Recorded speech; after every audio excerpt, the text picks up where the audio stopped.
Eu vou chamar agora, convidar o doutor João Branco.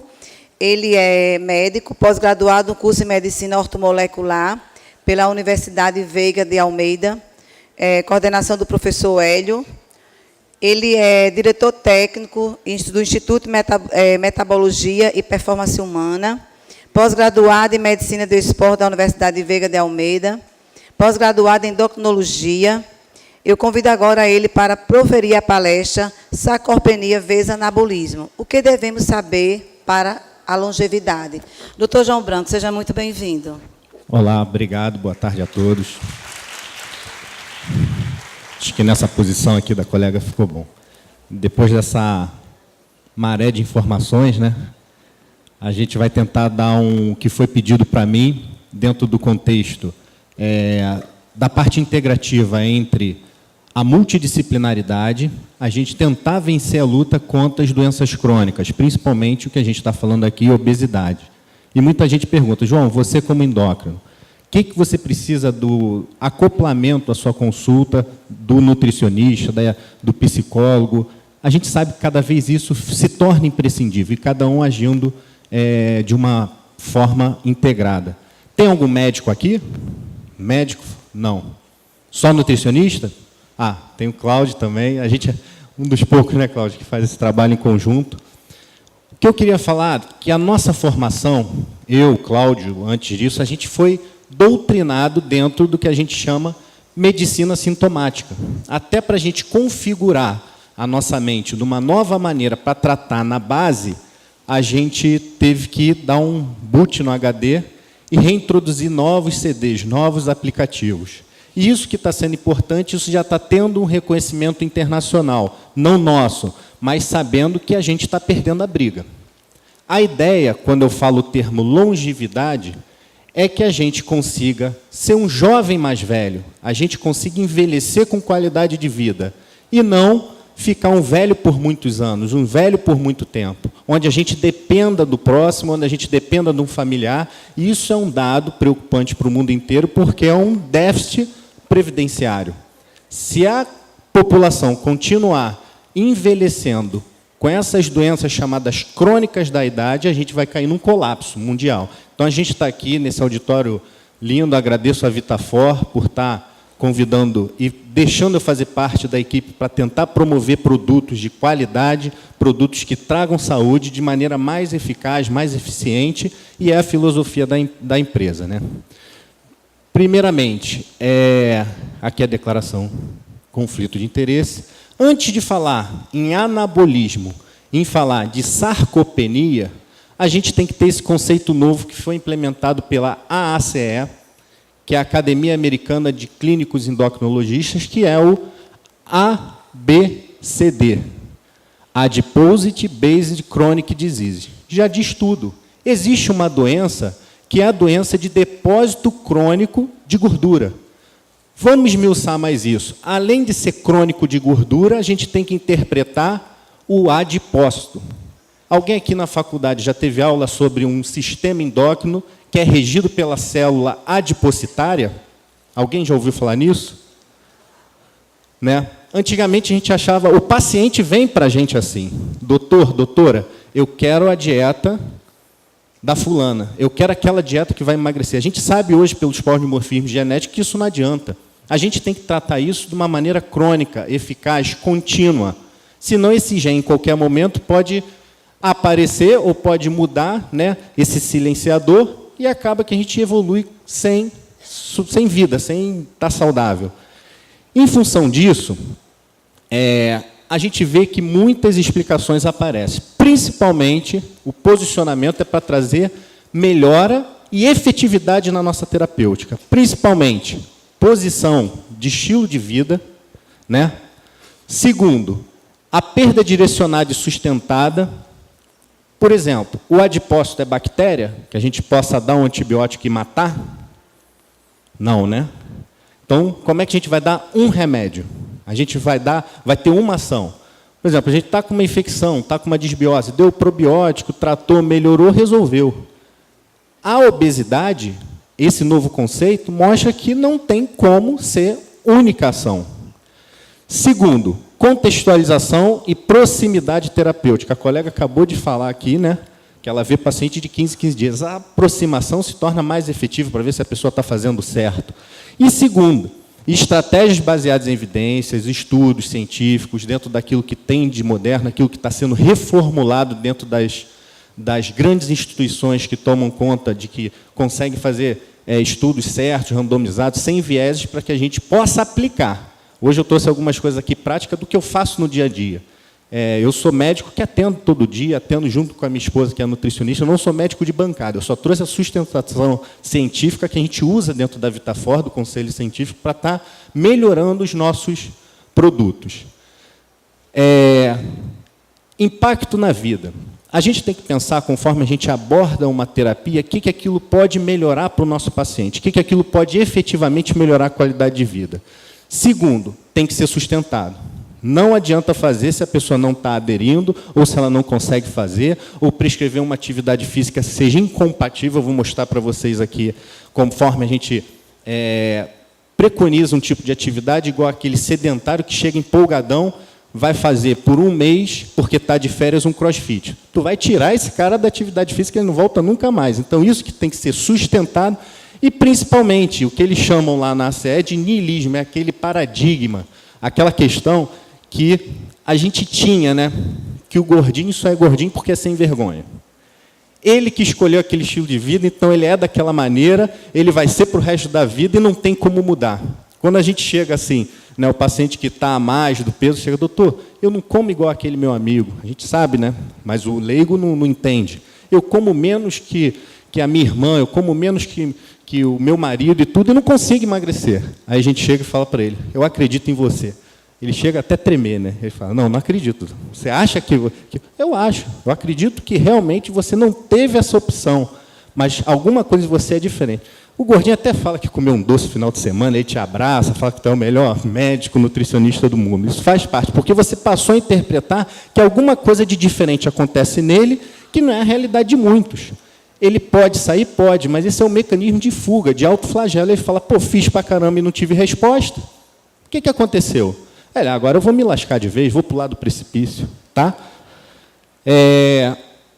Isso aqui foi amplamente falado.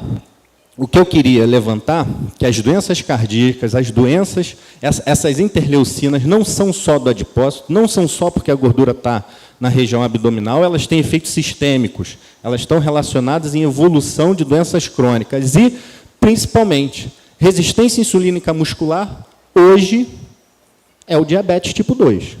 A gente tem que interpretar, por isso que eu falo sobre sarcopenia e anabolismo. Se a gente não souber o que acontece no tecido muscular, a gente não vai fazer o tratamento efetivo.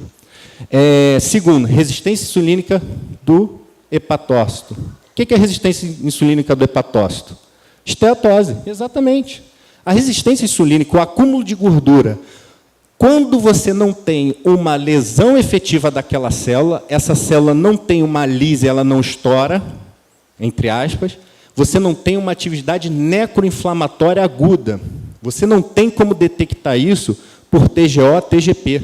A princípio, está ali escondida.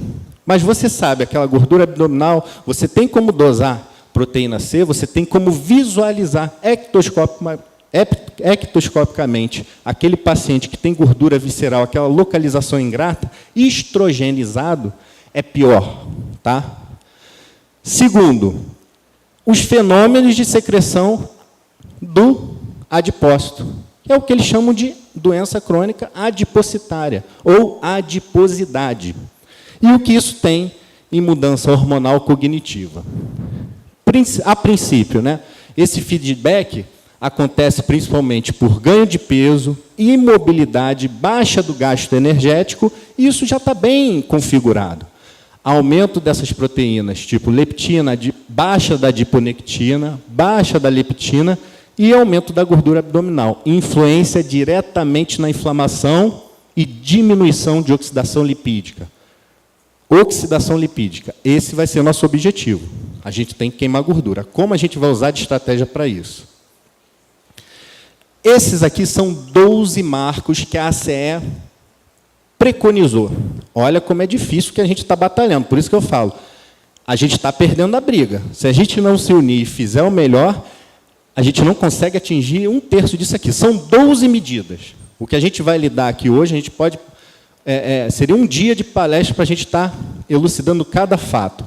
O que a gente vai falar hoje exclusivamente é sobre composição corporal. E a gente tem que pensar na balança adiposidade e sarcopenia. É uma balança que a gente sempre tem que estar entre anabolismo e sarcopenia. Isso aqui, sobre o que eu falei, longevidade, é um estudo que mostra, invariavelmente, conforme a gente perde massa livre de gordura, envelheceu, se a gente está vivo, a gente tem fenômenos crônicos acontecendo. É normal a gente perder massa livre de gordura. Em contrapartida, você perde espaço. Aqui, ó, você aumenta a gordura. Isso, entre aspas, é o fisiológico, é o que a gente quer reverter. Segundo, vos apresento o CID 10M62.84, que é a sarcopenia. Isso já é reconhecido pela Organização Mundial de Saúde, a OMS, né? Esse CID fala que inatividade, gordura muscular aumentada, resistência insulínica, perda de motoneurônios alfa, depois a gente vai discutir isso, qualidade do músculo que está dentro desse paciente, perda de estrogênio, androgênio, secreção reduzida do hormônio do crescimento. Tá? São os fatores etiológicos que foram demarcados pelo envelhecimento. E isso aqui, conforme nós temos a nossa evolução, a gente tem que queimar combustível. A nossa máquina humana, ela fez mecanismo para estar retirando energia do meio ambiente. A gente faz fotossíntese, igual a planta, igual a gente vê. Não tem como fazer energia do sol. A gente faz síntese pelo sol também. O exemplo clássico é a vitamina D. Se a gente pegar sol, a gente faz fotossíntese de vitamina D, do colecalciferol. Mas, energeticamente, não funciona para a gente. Conforme temos evoluções, né, a gente foi evoluindo, a gente pega energia também do oxigênio e, cada vez mais, é mecanismo de defesa, a gente tentar neutralizar os radicais livres que esse oxigênio gera. A gente tem que bloquear esse ferrugem celular. Igual o carro. O carro que anda muito, o táxi que anda muito, não tem que trocar de óleo mais vezes, não tem que trocar vela mais vezes, a gente é igual. Só que a gente não está restrito só desse acometimento. Né? A gente só não tem fator interno gerador de radical livre, a gente tem os fatores externos. O que a gente tem que ter em mente, principalmente, esse aqui, o radical superóxido, é o mais nocivo. A gente precisa dessa enzima superóxido dismutase, que aumenta GSH. A Eleonora falou, tiveram outras aulas aqui, existem vários componentes dentro dos fitoterápicos da medicina tradicional chinesa que aumentam a GSH. Fiquem atentos nisso, que a gente vai falar também depois. E conforme a gente vai neutralizando, né, esses radicais livres, esse ferrugem, a gente vai botando WD, eles vão ficando menos nocivos. Essa que é a ideia. Além dos que a gente faz, olha aqui, radioatividade, cigarro, poluição, tudo isso gera um dano, tanto para o DNA próprio da nossa célula, como o DNA mitocondrial. E ainda há mais a comida que vem para gerar essa energia de maneira anormal. Esse artigo eu sempre mostro, porque, principalmente, a gente tem o adipócito agindo de uma maneira ruim para quando a gente quer perder peso e, principalmente, quando a gente tem poluentes externos que a gente não vê. Esse artigo aqui comprovou, foi um artigo da USP, que a gente tem, geralmente, em uma amostra, 26 agentes químicos relacionados ao hormônio sintético, entre aspas. Isso aqui a gente bebe dia a dia, urina de mulher que toma anticoncepcional. Isso aqui em altas diluições, ainda mais a mulher que toma anticoncepcional. Como isso prejudica? Além disso, plástico derivado do petróleo, bisfenol. Esse agente aqui, ó, a poluição, ajuda na obesidade infantil. O agrotóxico, a vinclozolina, é antiandrogênico. A gente já tem um bloqueio da produção androgênica quando a gente tem adipócito.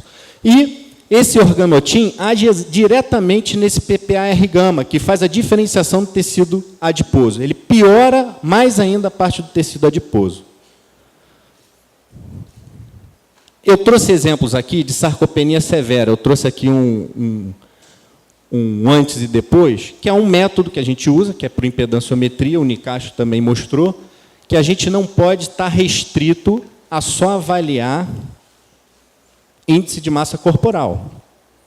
E a gente sabe que pode ser ingrato na balança, porque uma pessoa que chega com sarcopenia severa e IMC praticamente normal, ela chega para você e vai falar, mas doutor, eu quero perder peso. Doutora, eu não quero saber a minha composição, mas volume para você, não está bom você reduzir volume?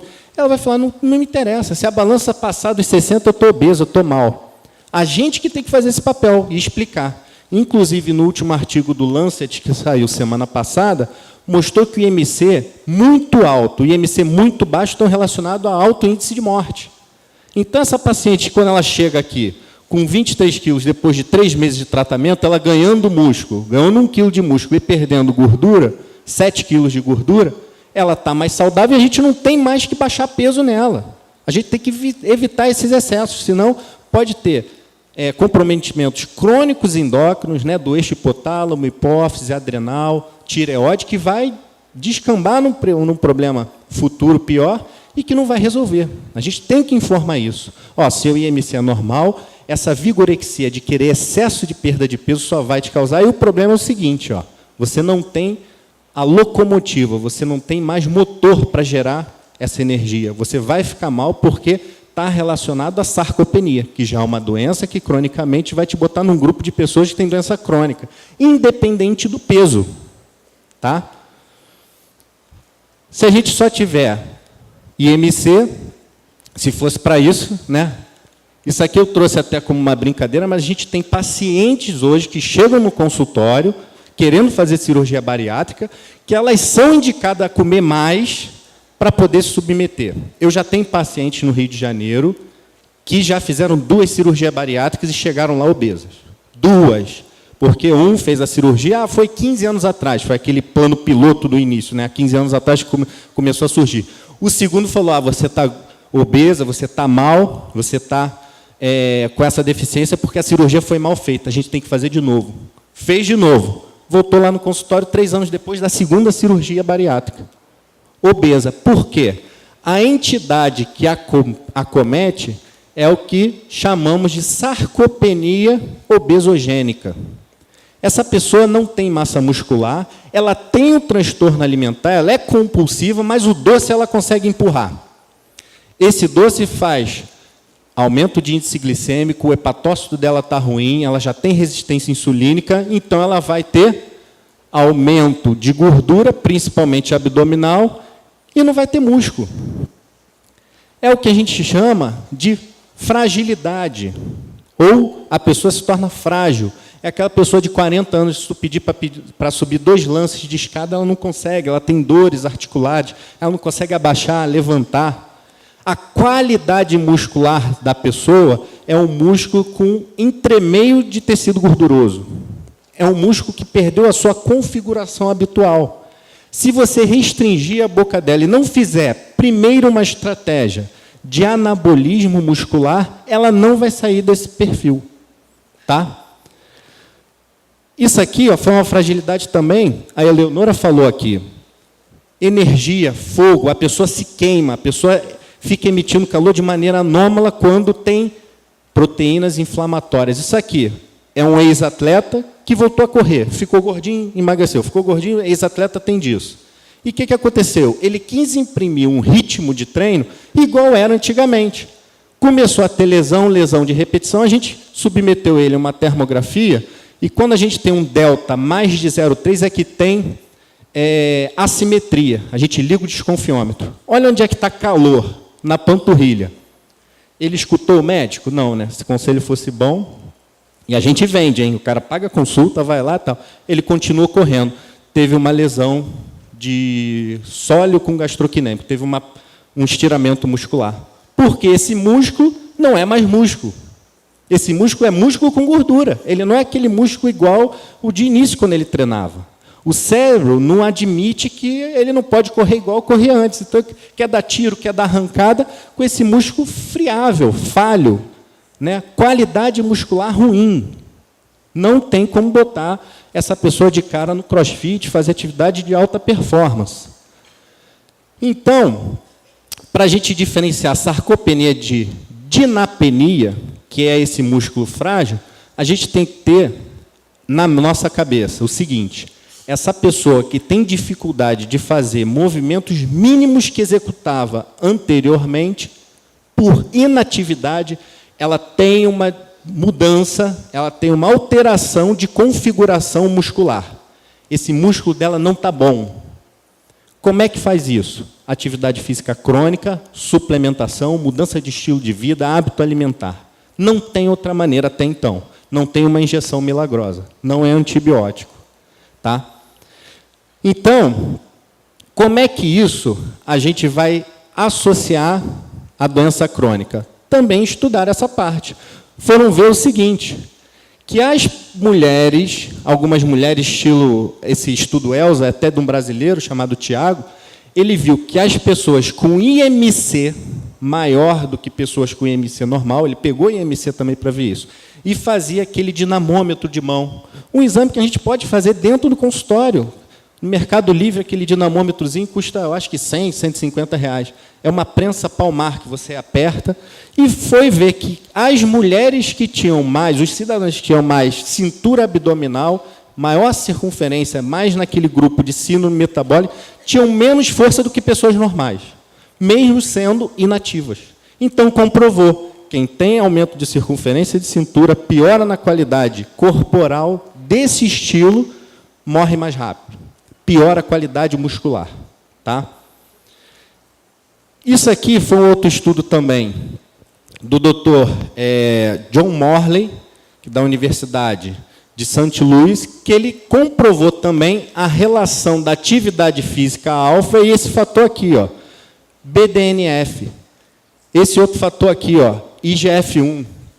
Outro fator, irisina. São todos marcadores peptídicos que mostram a relação da desconexão, quando você desliga o disjuntor do cérebro e músculo, você começa a ter essa fragilidade, essa fraqueza. E o pior, isso aqui, ó, você tem, quando você faz a contração, alterações homeostáticas rápidas, que causam alguns benefícios, tipo vasodilatação, hipotensão, ativação do óxido nítrico, mas os maiores efeitos cerebrais dessas substâncias que são emitidas na corrente sanguínea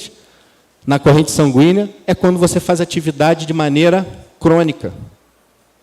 Cronicidade na atividade física tem que ter. E exatamente por isso, a gente tem, né, o que eu dei exemplo aqui, tem o DEXA, tem a impedanciometria, a gente pode fazer prega cutânea, circunferência quadril, mas a história, imediatamente na hora da anamnese, você pode detectar mulheres com uso de anticoncepcional mais de 10 anos, atleta de elite, pós-operatório estético, cirurgia bariátrica, são todos pacientes que estão dentro do rol desses sarcopênicos, desses dinapênicos, desses frágeis. Você já desconfia. Se você não tiver na cabeça que você tem que tratar o tecido muscular e os fenômenos adipositários, a falência terapêutica vai ser muito grande. Tá? O insucesso. Essa aqui é uma paciente que vai chegar no consultório de vocês. Não é praga não, gente. Isso é realidade. Isso é uma sarcopenia severa, mas ela vai querer ir no consultório de vocês para falar assim, eu tenho uma barriguinha, que eu tenho que tirar essa barriguinha. Aí tu fala, mas qual é a sua queixa principal? Ela está mal, ela não menstrua, ela não tem libido, ela não tem nada. Ela vai falar o seguinte, só meu cabelo que está caindo. Então, a mulher tem esse tipo de alteração. Ela tem a barriguinha que está preocupando, mas a queixa principal é a queda do cabelo. Aí você vai usar uma proteína nela, fala, mas a proteína vai me engordar. Não existe isso, gente. A proteína não vai engordar, vai ter um aumento do peso porque vai liberar fatores de crescimento para o tecido muscular. O organismo vai recuperar aquilo que é mais emergencial, aquilo que vai fazer você sair do sufoco, sair do mediador de estresse agudo. E quando você está mais assim, você libera mais cortisol, tá? Você libera mais cortisol, você frita o cérebro, diminui BDNF-alfa, e você tem mais tendência à perda de memória recente, depressão, angústia, alteração do humor, alteração também, infertilidade tem crescido muito por causa disso. Então, nosso grande desafio é preservar a massa magra e manter nossos pacientes em condições anabólicas, né? O Nicasso falou aqui com muita propriedade. A gente tem que estar interessado em não saber se essa célula se está crescendo ou não. Não tem como a gente detectar, a não ser por ressonância magnética. Mas a gente tem que fazer que a síntese proteica esteja eficaz. Tá? Como é que a gente vai definir sarcopenia? O principal é que, se todo mundo está vivo, passou dos 35 anos, você tem um aumento da perda da massa livre de gordura, aquele gráfico que eu mostrei. A gente tem que agir em, principalmente, fatores hormonais, nutricionais, metabólicos e imunológicos. Esse quadripé é uma mesa que tem que estar sustentada para melhorar a massa magra.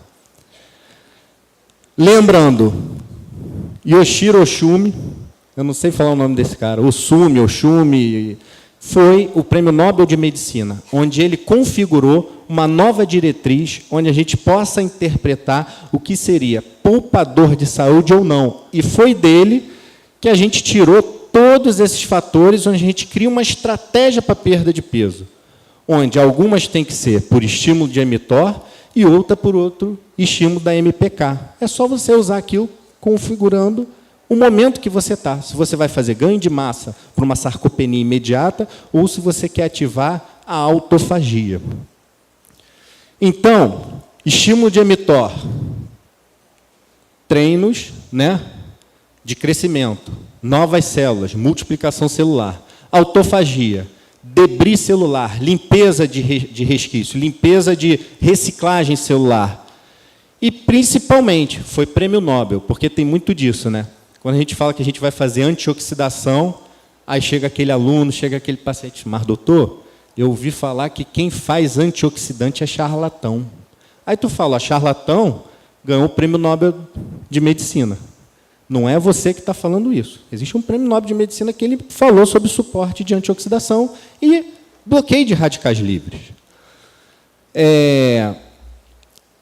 Antioxidação, principalmente, a gente conseguiu melhorando, né, principalmente quando a gente vê que o debris celular está ficando no corpo, né, esse resíduo celular.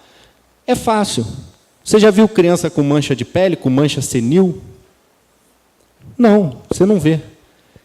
Você já viu criança que tem lipofucsina, melasma?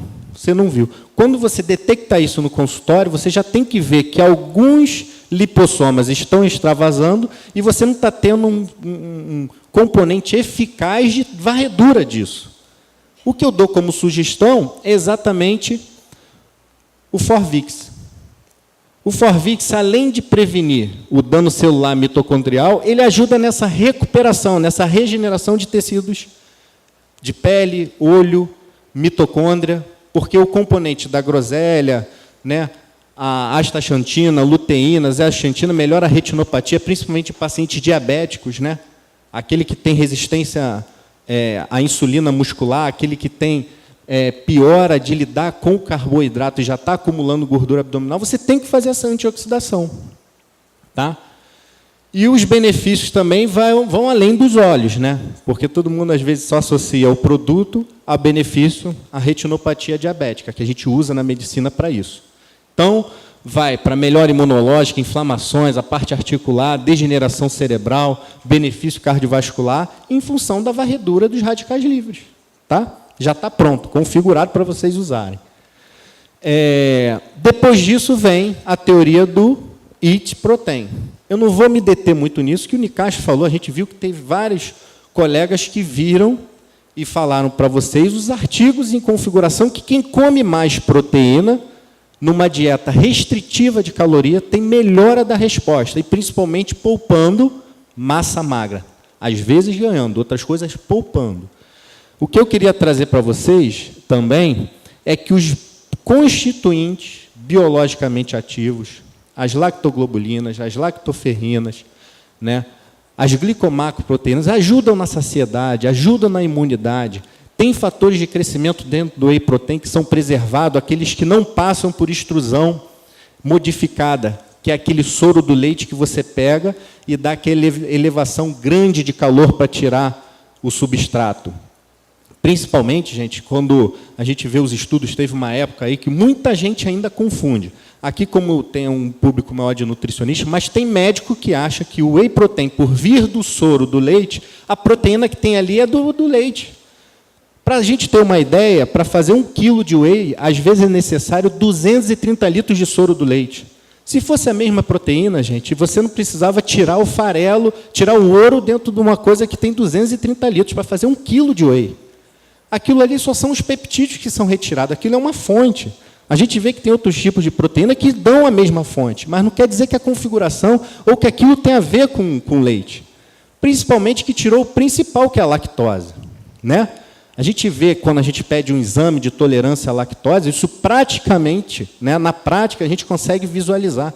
Quem não tem tolerância à lactose, e a gente faz aquele teste oral de tolerância à lactose, às vezes a pessoa tem uma elevação da glicemia, da insulina, pior do que se tomasse um destrozol. Esse que é o malefício do leite. É o açúcar que está no leite. A proteína ela já está clivada. São filtros que você vai deixando as proteínas maiores aqui, que se torna leite em pó, o outro que é 80%, o outro que é 90%, e o outro é hidrolisado. Já não é leite há muito tempo. Pode usar, mas posso usar em quem tem alergia ao leite, né? O que o termo técnico seria alergia à proteína heteróloga do leite de vaca. Não tem nada a ver com leite de vaca. Pode usar, até deve. Senão essa pessoa que não quer nada do leite, ela já faz uma alteração da alimentação para um suporte maior de carboidrato, porque ela tem que se saciar. Se ela não pode tomar nada do leite, ela vai tirar proteína. Ela não vai comer não era para nem comer a carne da vaca, do boi, né? Isso é pensamento errado. E, principalmente, da Plus On de 2017 mostrou que é necessário, até em idosos, é protocolo internacional de 2017, a gente avaliar acima dos 70 anos o uso de em pessoas mais velhas, whey protein, cálcio, creatina, ômega 3 e vitamina D. Se Deus quiser, a gente vai ter novidade para vocês, para idosos, para evitar sarcopenia. Dentro desse preceito, preservação de massa muscular, inibição da sarcopenia e da fragilidade. Esse idoso cai, tem fratura de fêmur e fica imobilizado, e a morbidade, mortalidade aumenta demais. A gente vê isso toda hora. A gente tem que usar creatina no idoso. Se não usar creatina no idoso, a configuração também muscular é da destruição desse neurônio motor de fibra do tipo 2, que é a arco-reflexa. Então, ele tropeça, ele cai. A gente, quando tropeça e está bem condicionado, a gente se permanece, mas a configuração muscular dele, lembra, está alterada, está cheia de gordura. Então, tem que usar creatina. Voltando a falar sobre sarcopenia e dinapenia. É exatamente focada nisso. Gordura infiltra o músculo. Perde configuração das fibras dos músculos tipo 2, que é de arco reflexo, contração rápida. O idoso ele tem até fibra muscular de resistência, menos, né, as fibras de contração rápida, reflexa. Então, a gente tem que prevenir queda, tem que prevenir morte. Assim, a gente está prevenindo morte. Outra coisa que eu queria trazer para vocês, como estratégias também de preservação de massa muscular em protocolos emagrecedores, nesses estudos aqui, a gente viu o seguinte: se usar 1 a 1,5 grama por quilo de peso, é igual aquele ditado popular, água de salsicha. Não serve para nada. Se quiser preservar massa magra ou até ganhar em dietas restritivas, você não quer ter sarcopenia, você tem que usar acima de 2, 3 gramas por quilo de peso de proteína, dia. Tá? Esse é o que a gente não tem como destrinchar cada um. Então, tanto atleta de alta performance como para maximizar também, dentro da dieta restritiva, manter massa magra, massa livre de gordura, tem que ser de 2,3 a 3,1. Dentro da ISSN, o José Antônio já tem estudos lá em atleta com 10 gramas por quilo de proteína dia. É um absurdo. Absurdo que eu estou falando assim, absurdo dentro do nosso dia a dia, mas as tendências estão indo para esse sentido, tá, gente? Em doses a mais de proteína. Não sobrecarrega rim, não sobrecarrega fígado, nem nada. O que sobrecarrega é o excesso do carboidrato. Outra coisa também, como é que a gente queima gordura? Alguém sabe algum mecanismo de queima de gordura sem ser pela mitocôndria? Não. Alguém sabe? Pela bioenergética? A gente tem, está vendo? Ó, fibras de contração rápidas são dependentes de sistema creatino-fosfato quinase. Então, você precisa para dar força imediata. A via glicolítica até no pico de movimentos em até 30 segundos. E o restante aqui? Que é o ciclo de Krebs, ciclo mitocondrial. O que a gente tem estudado? Fibromialgias, doenças crônicas, todas são associadas a mitocondriopatias. O que a gente vai fazer para essa mitocôndria sobreviver? Gente, aqui, ó, proteína vira piruvato e proteína vira acetil-CoA. Glicose simples, olha aqui, ó, já perde aqui de 2 a 6 ATP e vira piruvato. Agora aqui é gordura, gente.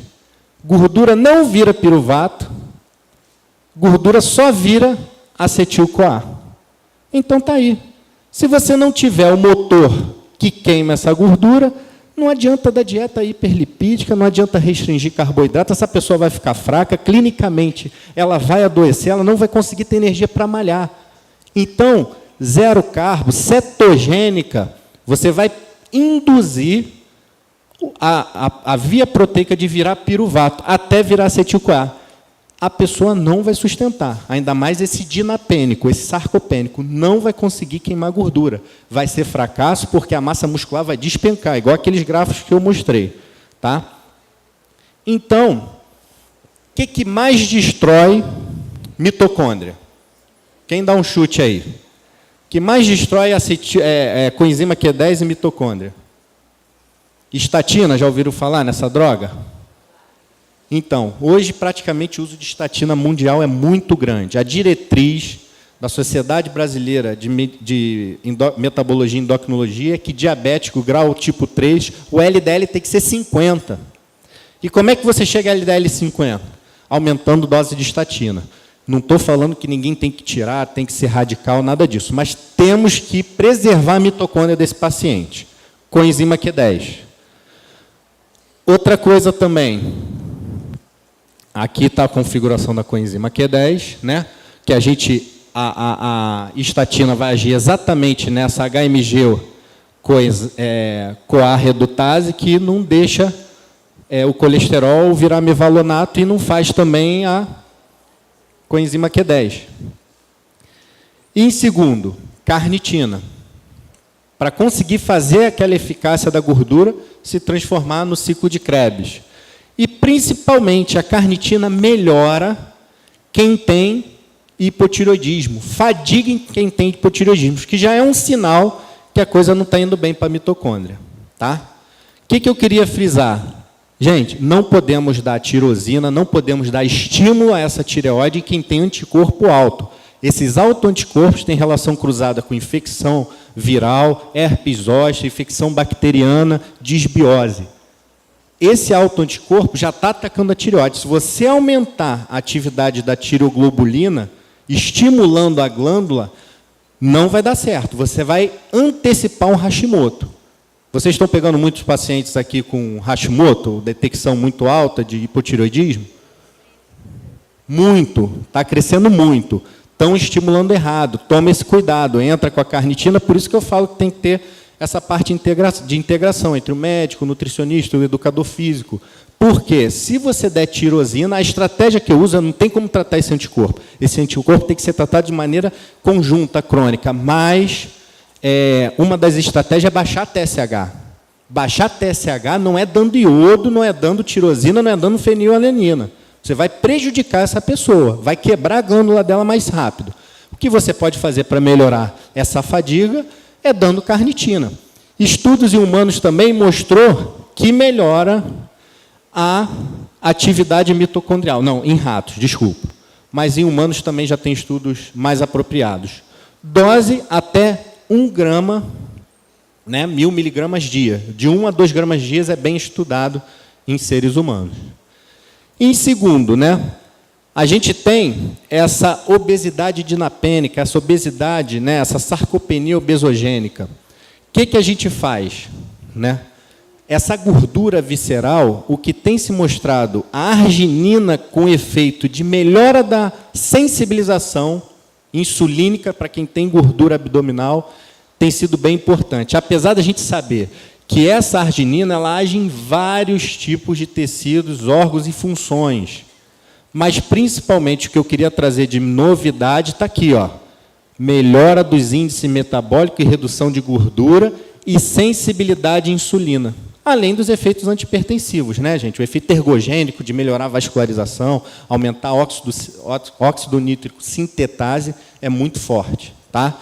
Da arginina. Outra novidade que a gente pode fazer.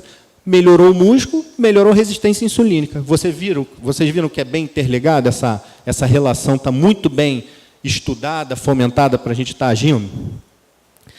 Outra coisa também, infertilidade masculínica. A gente sabe que melhora demais a mobilidade espermática, junto com vitamina E e selênio. Tá? A arginina também vai agir nesse sistema de infertilidade conjugal. Então, a pessoa que tem essa gordura acumulada na parte abdominal, ela pode ter depressão, ansiedade, insônia, retenção. São vários sítios que a gente pode estar agindo. E, principalmente, o que a gente vai ter preocupação é essa inversão dos hormônios, né? Da parte de controle entre estrogênio, testosterona e progesterona, tanto na mulher como no homem. A maior causa de infertilidade feminina é a alteração da relação entre estrogênio e progesterona. E existem várias modalidades. A detecção pode ser tanto por sangue como saliva. Tá? A relação, eu não vou deter muito aqui, mas o que eu queria mostrar, porque tem ginecologista, eu não sou contra, os ginecologistas são meus amigos, mas eles falam, mas João, você está falando em predominância estrogênica, eu dei o anticoncepcional para essa pessoa, para essa paciente, porque ela tem síndrome do ovário policístico, só tem síndrome metabólica, mas só que o estrogênio dela é baixo. O anticoncepcional não está bloqueando só o estrogênio, mas existe uma modalidade da predominância estrogênica que é estradiol, estrogênio baixo e progesterona nula, 0. Então, os receptores, quando não tem nenhum hormônio fazendo a função dele, tanto no receptor estrogênio como progestágeno, esse receptor fica vazio. Entra os xenobióticos, entra os disruptores, fazendo função negativa. Então, você sai do eixo fisiológico. O desvio está principalmente nisso aqui, ó. É um pouquinho complicado. Eu olho esse gráfico aqui toda semana e algumas coisas ainda saem da minha cabeça. Para dar um zoom, é isso aqui que acontece. Ó. A gente tem a formação hormonal, os eixos dentro do que se chama fisiológico. Quando a gente tem testosterona virando estradiol, você pode virar, no homem, pode acontecer de ter essa predominância estrogênica. Você vê fisicamente. É aquele gordinho que tem um drive sexual baixo, ginecomastia, está desanimado, não consegue trabalhar, porque não é o estrogênio bom, é o estrogênio que já pode passar para a estrona. Isso é veneno. A estrona, principalmente, é um hormônio que foi criado pelo tecido adiposo na mulher da menopausa, na tentativa de reverter um quadro de falência múltiplas de hormônios. Mas a gente está tendo aumento demais dessa estrona. Ela, sim, cora tecido gorduroso, tecido mamário, tecido cancerígeno negativo. Não é deixar de ter estrogênio. Antigamente, a gente achava que estrogênio todo e qualquer era ruim. E, principalmente, se você toma DHEA ou toma pregnenolona, né, aquele paciente que vem dos Estados Unidos, que Eu comprei um DHEzinho, comprei uma pregnenolonazinha, né? Estava barato lá no Kmart, comprei. Você tem que avaliar, via desse hormônio, o que ela está gerando. Se estiver derivando estrona, faz diferença sim, tá, gente? DHEA não é para todo mundo. Você não pode dar DHEA sem a certeza de saber que esse DHEA está para formar testosterona.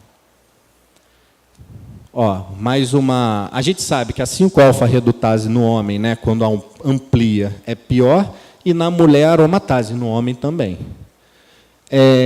Então, as indicações que a aromatase está além do que a gente quer, está tudo aqui. Câncer de mama, doença fibrocística da mama, endometriose, disfunção uterina, sangramento anormal, ganho de peso, resistência insulínica, está aqui, ó, ansiedade, irritabilidade, tudo porque os hormônios não estão desviando para o eixo correto. E, principalmente, a gente sabe que a configuração da testosterona, estradiol, progesterona e alguns fitoquímicos são muito semelhantes. E foi comprovado o seguinte: algumas vias extrínsecas de ativação, né? Eleonora falou com muita propriedade, a gente sabe que, às vezes, a gente ativar um receptor desse, a gente aumenta uma substância chamada caspase.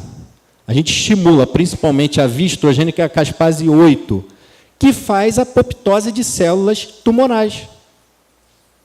É tirar estrogênio? Não. É ativar a via boa ou usar alguns fitoquímicos que têm fator quimioprotetor. Inibe células de multiplicações anômalas.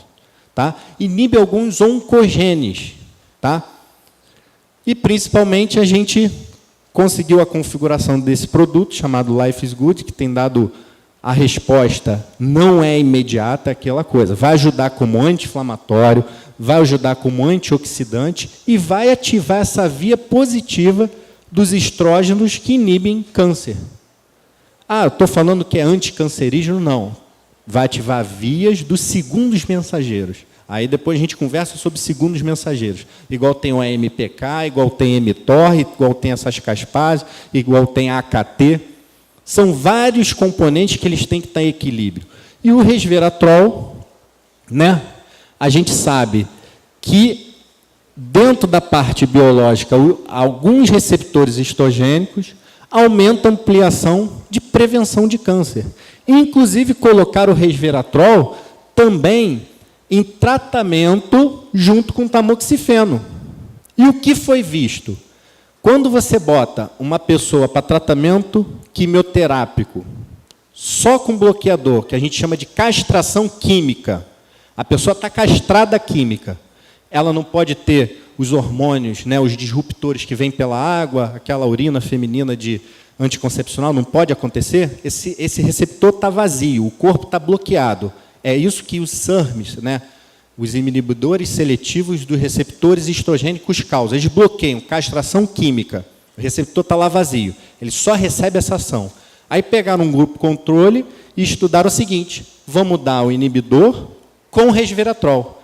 Essas mulheres viveram 1000 vezes melhor, porque o resveratrol teve função de melhora imunológica, induziu mais ainda a apoptose da célula cancerígena e melhorou a imunidade, bem-estar, antioxidação. Então, isso foi um paradoxo. O problema não está no hormônio, o problema é por causa do tipo de hormônio. Alguns tipos de hormônio causam câncer. Outros hormônios, pelo contrário, têm efeito benéfico, induzindo a apoptose da célula cancerígena. Além disso, a gente conseguiu botar também o Roman. O Roman se mostrou também eficaz nos tratamentos preventivos em inflamação. Olha que a gente já botou resveratrol, botamos o Roman, já tem o polifenol do chá verde e também a gente tem a graviola. A graviola está sendo a madrinha de todas as prevenções, está sendo um dos melhores produtos que a gente tem visto em tudo quanto é tipo de linhagem de células cancerígenas. Os estudos para câncer, do resveratrol, que tem ação estrogênica, e do Roman, estudaram muito células também malignas cancerígenas, do tipo MC7, que são de mulheres fumantes, teve esse benefício. Só que a graviola está tendo fator de expressão negativa dos fatores de câncer de mama em mulheres que fumam, e também, eu trouxe aqui, ó, tumor de pâncreas. Por que tumor de pâncreas tem crescido tanto? Na medicina chinesa eu não sei explicar. O que eu sei explicar é que o estímulo anômalo desse pâncreas, das células betas, para a produção insulínica, a exigência a mais e o crescimento, entre aspas, né, o pâncreas produz, preciso de 10 miligramas de insulina para botar essa glicose para dentro da célula para o cara não ficar diabético, para o organismo não ficar diabético. Hoje precisa de 10, amanhã de 20, amanhã de 40, e a célula começa a crescer, uma hipertrofia, igual quando você faz atividade física. Quando está a mais, a célula tenta se defender para conseguir fazer aquela função. E o câncer de pâncreas tem crescido demais e é altamente agressivo. Tá? Outra coisa também é que a graviola tem se mostrado em várias linhagens de células oncogênicas como fator preventivo. Mama, câncer e células linfáticas. Então, o benefício está todo aí. Aqui, para demonstrar, né, todas as ações comprovadas do resveratrol, também do gengibre, do indol, dentro dessas proteínas e desses marcadores inflamatórios de doenças crônicas. Então, aqui essa lista. E, aqui, ó, a glutatión superóxido dismutase, aquela enzima que ajuda também na parte antioxidativa, tu vê que é um conjunto de fator. E as conclusões aqui que eu queria passar para vocês. Primeiro, síntese anabólica. Se essa pessoa tiver com deficiência ou dinapenia ou fragilidade, você tem que entrar primeiro com uma estratégia de melhorar a qualidade do tecido muscular desse paciente. Principalmente creatina, whey protein ou estímulo emitor. Um grande estímulo do emitor a gente tem com BCAA, com leucina. Você pode usar isso como estimulante. Recuperação mitocondrial. Primeiro, antioxidação, biogênese mitocondrial. A mitocôndria ela tem vida própria, ela tem DNA próprio. Aquilo que protege o nosso DNA celular, protege o DNA mitocondrial. Você aumenta tanto a quantidade de expressão de mitocôndria, como faz com que ela volte a produzir mais função, produzir mais energia. Igual ao espermatozoide, lembra da arginina? Então, ó, coenzima Q10, Life's Good, carnitina, Lurango, já estou entrando aqui na seara da minha amiga, mas a gente sabe que a Marmodica grosvenori, ela tem ação também de melhorar a ação mitocondrial, e é um adoçante com gosto de rapadura.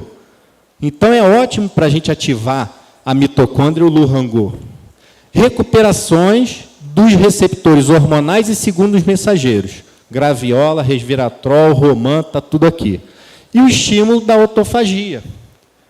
Autofagia é aquele quadro, o que você não faz para o emitor, quando você faz para o jejum, quando você faz para melhorar a reciclagem, você faz o quê?